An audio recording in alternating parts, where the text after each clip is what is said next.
So this one's going to be 4 bags and a cat. Okay. The adventure going over to London. Oh, God. So, for those of you who don't know, to get a cat into the UK is almost impossible. A cat needed almost like a passport. The paperwork was like this. So when we went to the airport, we had to go by it went on a separate plane. It went on a cargo plane. It didn't go on our plane. So we dropped the cat off. Had a problem with the cat carrier. Cat carrier's like this by this. Cat got on. We got to the airport. We flew. The cat's flat, so we're flying like parallel. If we could look out, I'm sure the plane would have been like, "Wait, Sam, how you doing?" So we finally get in. We finally get into Heathrow. It's like 6:30 in the morning. So we're like the first plane in. So there's nobody there. So we're waiting because he's got to get processed. Even with all the paperwork, he's been cleared and all this, he's still got to get processed, which is at the quarantine place, which is like 17 kilometers or like 8-9 miles away from the airport. Oh. So we're sitting there and we're like, well, we don't know where we're going to go. So we're sitting there and there's nothing open in the airport. And there's one coffee shop starting to open and stuff like that. So we're sitting there for 2 hours waiting for the cat to get processed. So we finally go out. We go to the taxi stand and say, okay, we need, got all our bags. We got like 4 bags, 4 heavy bags.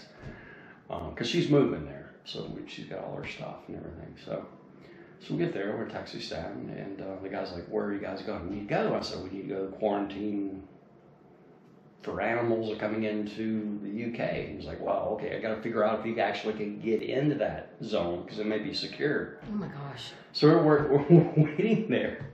And there's a guy standing right behind me. And there's another taxi guy right here. He's like, okay, I'm ready to go.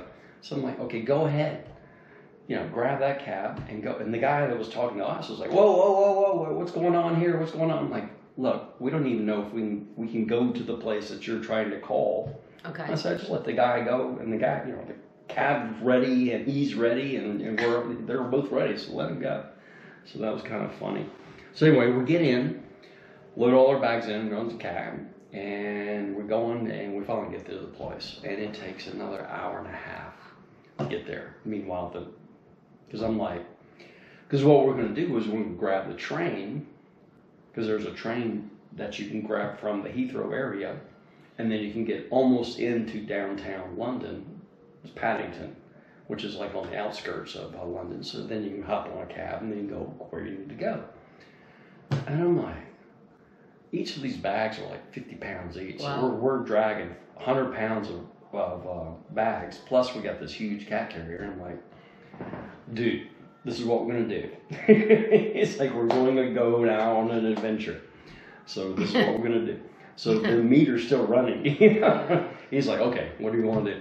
He goes, we need to go pick up her keys once we get the cat out. We need to go pick up her keys, and then we need to go to her apartment, which is not too far from the real estate office that has her keys. He's like, oh, no problem. So we finally do all that. But man, to get this cat into London, and then we asked the guy that we had to do all this to get it into the UK, and she was like, I think she's gonna stay in London. She's gonna figure out how to stay in London. But she asked the question, so how do I get the cat, Sam, how do I get him back?